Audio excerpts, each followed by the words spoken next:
recognition by UNESCO.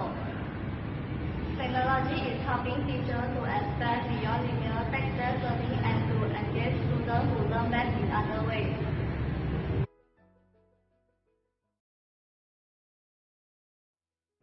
Perfectly acceptable way to demonstrate how vibrations make sound, it's harder to show students what evolution is, how molecules behave in different situations, or exactly what particular chemicals is dangerous.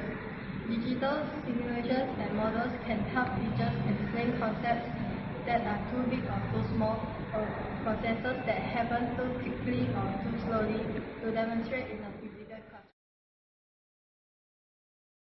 With a simple assignment and access to technology, researching and also producing a product that would communicate, they were able to do deep learning on a concept that wasn't even addressed in their textbook and allow their other people to view it and learn from it.